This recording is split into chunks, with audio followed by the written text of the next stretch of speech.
Thank you, Speaker Sir, for letting me speak today on the Constitution. Speaker Sir, in my last few speeches, I spoke about the concept of Abhay Mudra, the concept of fearlessness, truth, and non-violence. And I showed the House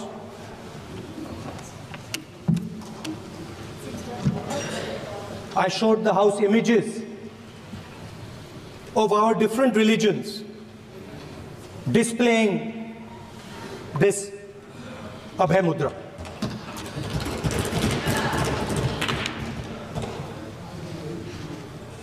People call the Constitution the longest written Constitution in the world. But the Constitution contains a set of ideas from one philosophy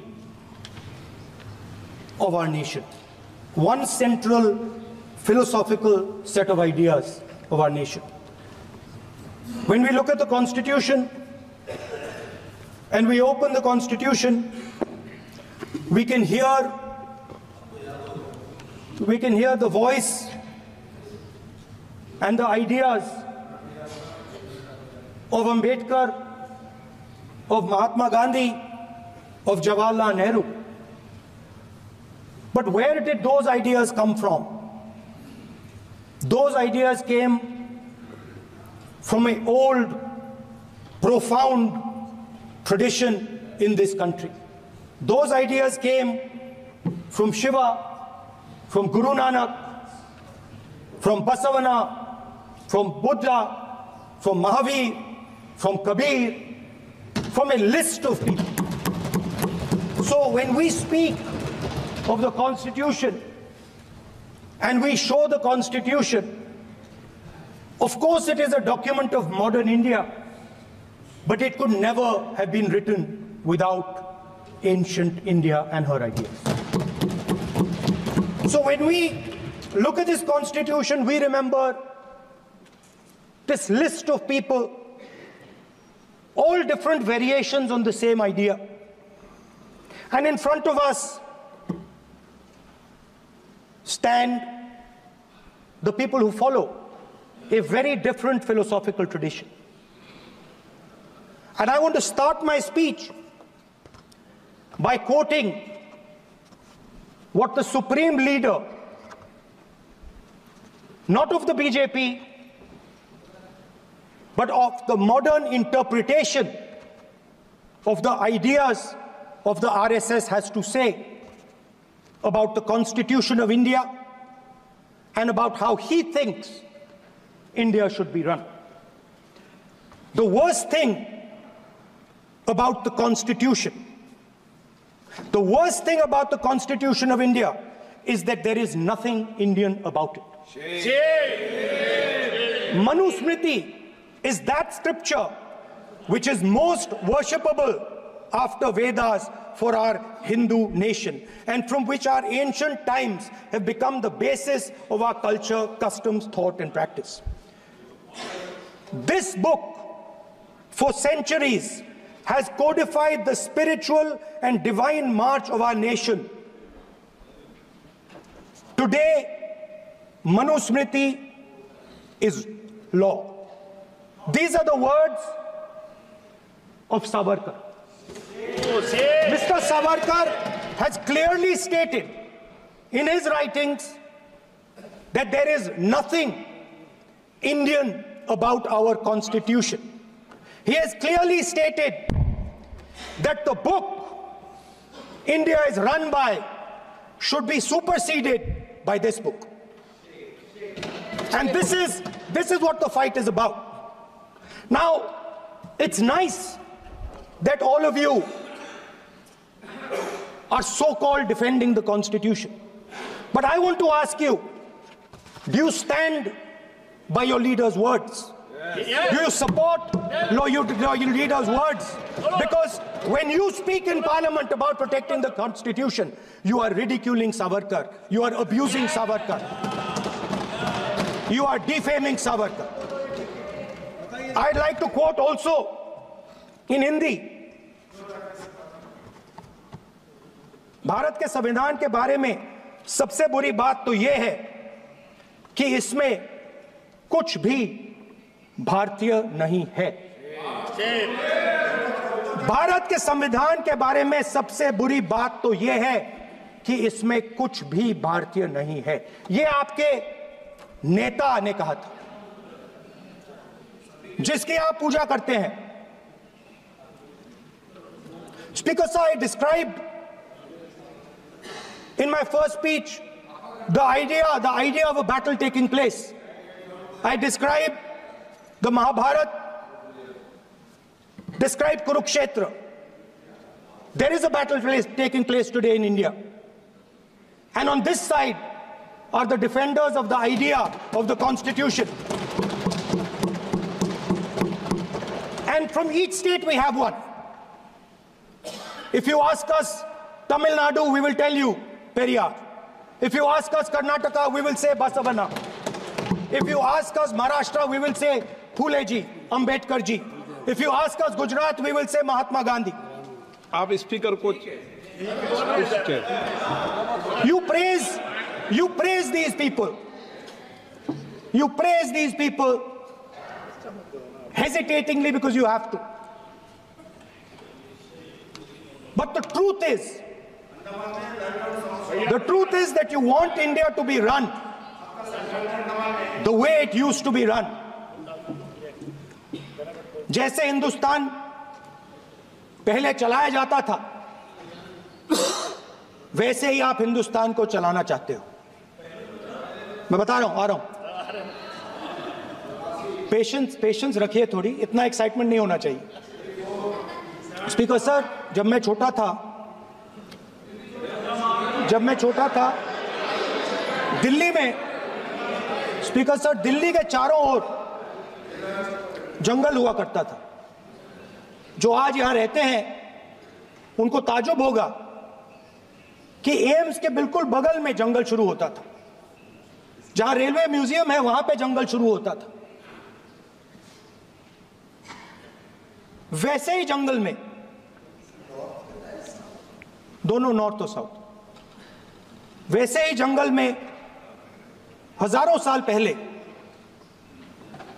एक युवा, 6-7 साल का युवा, हर रोज सुबह उठ के 4 बजे उठ के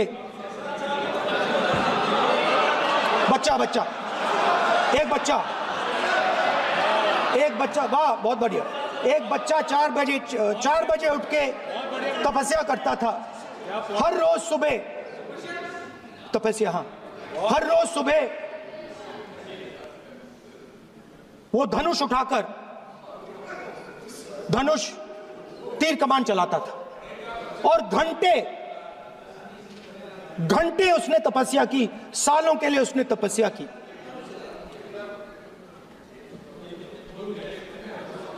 पास लोगों को पता लगने लगा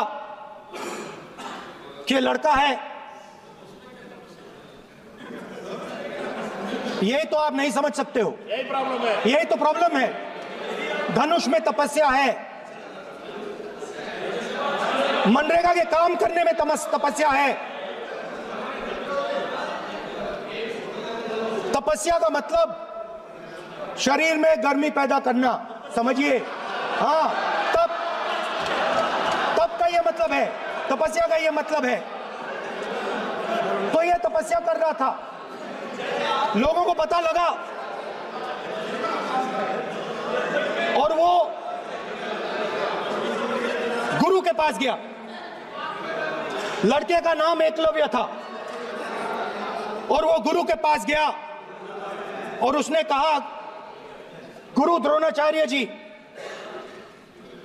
मैं सालों से धनुष चलाना सीख रहा हूं, मैंने अपनी पूरी शक्ति इसमें डाली है।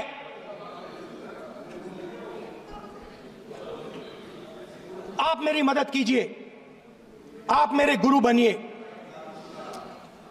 द्रोणाचार्य जी ने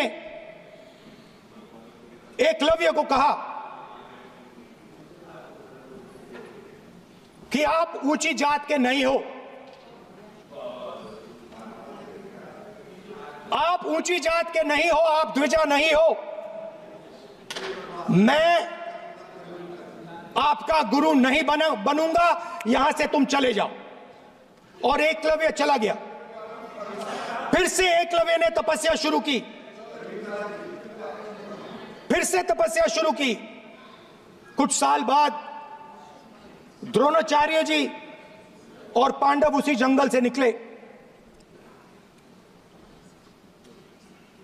एक कुत्ता भौंक रहा था, कहानी आपने सुनी है, सुना देता हूं। कुत्ता भौंक रहा था, अचानक कुत्ते की आवाज शांत हो गई। द्रोणाचार्य जी और पांडव पास गए और उन्होंने देखा कि तीरों के जाल में कुत्ता फंसा हुआ था। मुंह में तीर था एक, हाँ, मगर कुत्ता तीरों के जाल में फंसा था। एक तीर मुंह में थी, शांत था कुत्ता, मगर कुत्ते को चोट नहीं लगी। एकलव्य ने अहिंसा के साथ कुत्ते को शांत किया था। द्रोणाचार्य जी आते हैं और एकदम पूछते हैं, तुम्हें यह किसने सिखाया? एकलव्य जवाब देता है, द्रोणाचार्य जी, यह मैं सीखा हूं, मैंने तपस्या की है, घंटों मैंने प्रैक्टिस की है।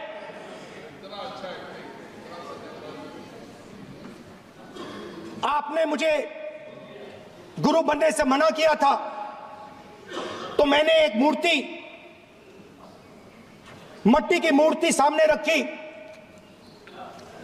और मैंने प्रैक्टिस की और मैं सीखा। द्रोणाचार्य जी खुश नहीं हुए। द्रोणाचार्य जी ने एकदम कहा, तुम्हें मुझे गुरु दक्षिणा देनी है। नहीं नहीं, ये आपकी स्टोरी है, ये आपकी स्टोरी है। मेरी स्टोरी है कि द्रोणाचार्य ने पूछा।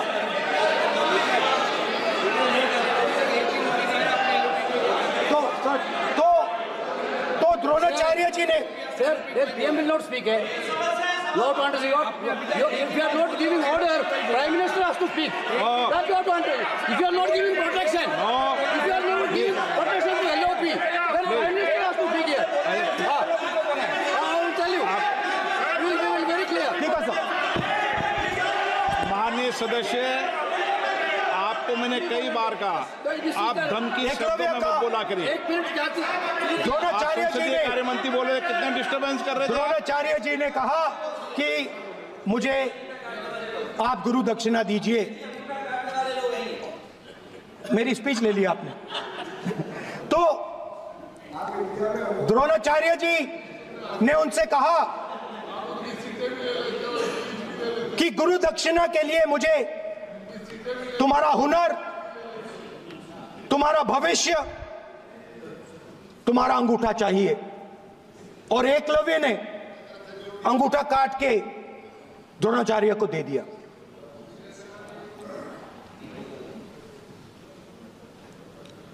यह अभय मुद्रा है। इसमें कॉन्फिडेंस, स्ट्रेंथ, निडरता कहां से आती है? हुनर से आती है, इस अंगूठे से आती है। ये लोग इसके खिलाफ हैं। जैसे द्रोणाचार्य जी ने एकलव्य का अंगूठा काटा, वैसे ही आप पूरे देश का अंगूठा काटने में लगे हुए हो। आप जैसे ही एकलव्य का, जैसे द्रोणाचार्य जी ने एकलव्य का अंगूठा काटा, वैसे ही आप हिंदुस्तान के युवाओं का, जैसे ही एकलव्य ने, ठीक है सर, जैसे एकलव्य का अंगूठा काटा गया, वैसे ही आप हिंदुस्तान के युवाओं का सबका अंगूठा काटते हो। जब आप अदानी जी को धारावी देते हो, तो आप धारावी के जो एंटरप्रेन्योर्स हैं, जो स्मॉल एंड मीडियम बिजनेसेस हैं, उनका आप अंगूठा काटते हो। जब आप हिंदुस्तान के पोर्ट्स, एयरपोर्ट्स, डिफेंस इंडस्ट्री, ये सब जब आप अदानी को देते हो,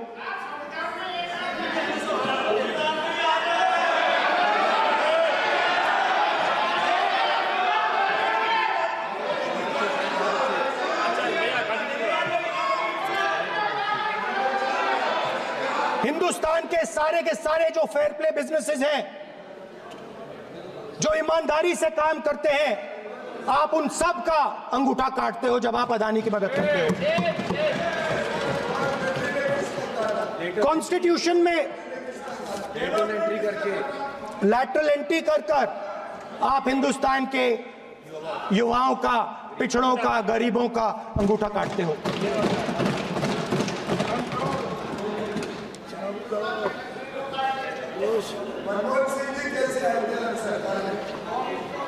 सर, स्पीकर सर, जैसे एकलव्य ने प्रैक्टिस की थी, वैसे ही हिंदुस्तान के युवा सुबह उठकर 4 बजे उठकर अलग अलग एग्जाम्स की तैयारी करते हैं। आपने देखा होगा, पहले हजारों युवा सुबह उठकर रनिंग करते थे, वेट ट्रेनिंग करते थे आर्मी में जाने के लिए। जब आपने अग्निवीर लागू किया, तो आपने उन युवाओं की उंगली काटी। जब आप पेपर लीक कराते हो, 70 बार आपने पेपर लीक करवाया है, तब आप हिंदुस्तान के युवाओं के अंगूठा काटते हो।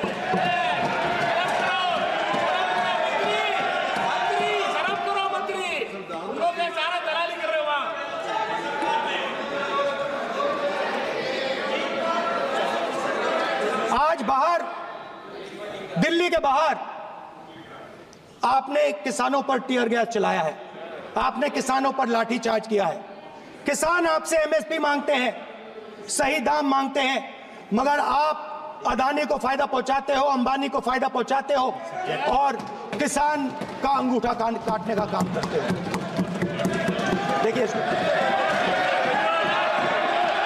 हम कहते हैं अभय मुद्रा, हम कहते हैं डरो मत, आप कहते हो हम आपका अंगूठा काट देंगे। ये फर्क है। एक तरफ कौन सर बोले, मेरे कहना है कि हम एक मिनट प्लीज बैठिए, आप बैठिए, प्लीज बैठिए, आप बैठिए।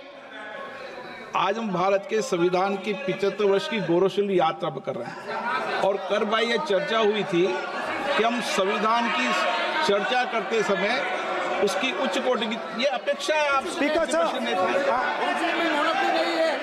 आप राष्ट्रपति भाषण नहीं है। कॉन्स्टिट्यूशन में कहीं नहीं लिखा है कि मोनोपोली होनी चाहिए। कॉन्स्टिट्यूशन में कहीं नहीं लिखा है कि पेपर लीक होना चाहिए।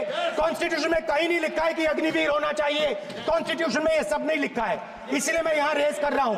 कॉन्स्टिट्यूशन में नहीं लिखा है कि हिंदुस्तान के युवाओं का अंगूठा काटना चाहिए, उनका जो हुनर है उनसे छीना जाना चाहिए।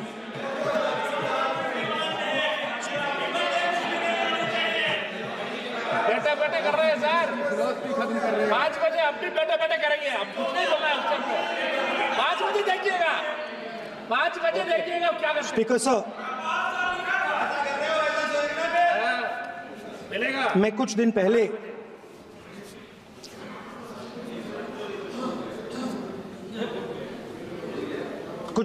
मैं हाथरस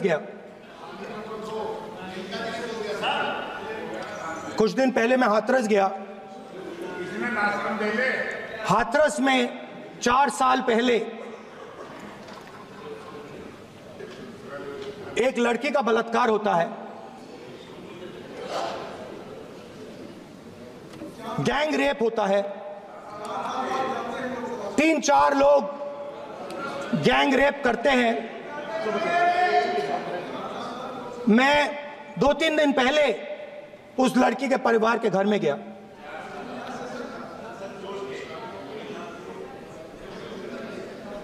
जिन्होंने गैंग रेप किया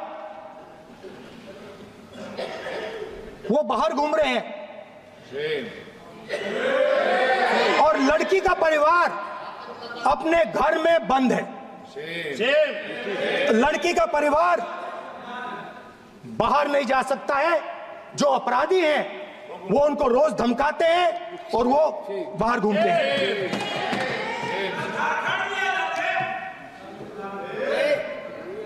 परिवार ने मुझे बताया कि बेटी का जो अंतिम संस्कार था वो भी नहीं करने दिया और चीफ मिनिस्टर ने इसके बारे में खुलकर मीडिया में झूठ बोला है। ये कॉन्स्टिट्यूशन में कहां लिखा है? ये कॉन्स्टिट्यूशन में कहां लिखा है कि जो बलात्कार करते हैं वो बाहर रहे और जिसका रेप हुआ है, जिसके परिवार, उस परिवार को बंद कर दिया जाए? कहां लिखा है कॉन्स्टिट्यूशन में? ये आपकी किताब में लिखा हुआ है, मनुस्मृति में लिखा है, मगर कॉन्स्टिट्यूशन में नहीं लिखा। और अगर आप कहते हो कि यूपी में आपका राज है और वहां पे कॉन्स्टिट्यूशन नहीं लागू होता है, वहां पे मनुस्मृति लागू हो रही है।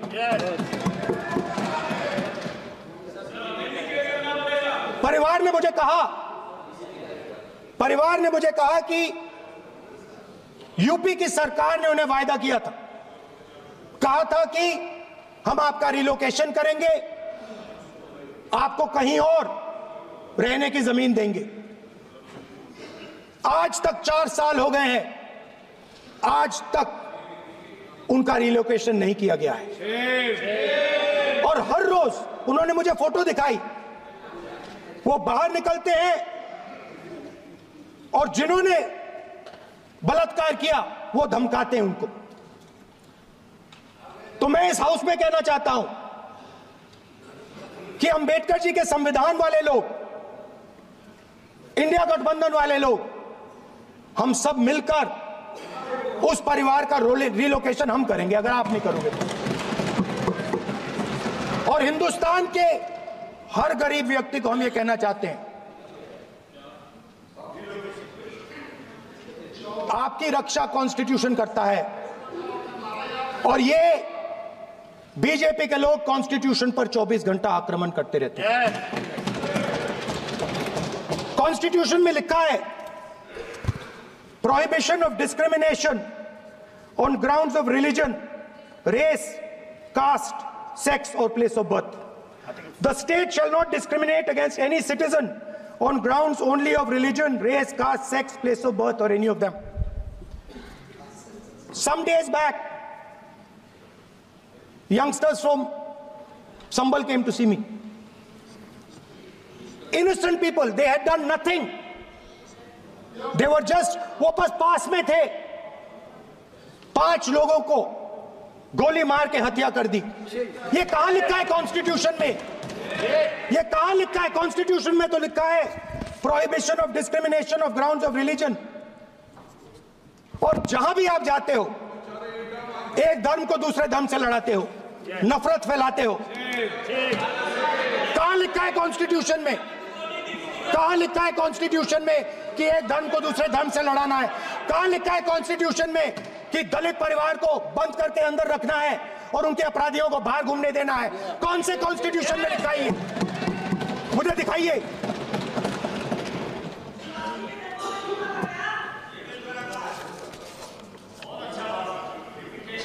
स्पीकर साहब, हमारी जो विचारधारा है, इंडिया गठबंधन की विचारधारा है, वो देश में कॉन्स्टिट्यूशन लाई है। हम सब मिलकर कॉन्स्टिट्यूशन की रक्षा करते हैं। अंबेडकर जी ने कहा था, if there is political equality but no social and economic equality, political equality will be destroyed. ये अंबेडकर जी के शब्द हैं। और आज यह बात सबके सामने है। पॉलिटिकल इक्वालिटी जो थी वो खत्म हो गई है। हिंदुस्तान के सारे इंस्टीट्यूशंस कैप्चर कर लिए गए हैं। सोशल इक्वालिटी नहीं रही, फाइनेंशियल इकोनॉमिक इक्वालिटी नहीं रही। इसीलिए हमारा अगला कदम जाति जनगणना होगा। हम देश को दिखाना चाहते हैं कि आपने किन लोगों का और कहां कहां अंगूठा काटा है। हम दलितों को, आदिवासियों को, पिछड़ों को, किसानों को, मजदूरों को दिखाना चाहते हैं कि आपने किस किस का अंगूठा काटा है। इसलिए जो मैंने वायदा किया था, इसी हाउस में यहां हम कास्ट सेंसस लागू करेंगे और उसके बाद हिंदुस्तान में एक नए तरीके का विकास होगा, एक नई तरीके की राजनीति होगी। जो मैंने पहले कहा था, जो आपको अच्छा नहीं लगता है, 50% रिजर्वेशन, उस दीवार को हम यहां तोड़ेंगे। 50% रिजर्वेशन की दीवार और जाति जनगणना हम यहां करा के दिखाएंगे। आपको जो कहना है कर लो, कह लो। स्पीकर सर, बहुत बहुत धन्यवाद।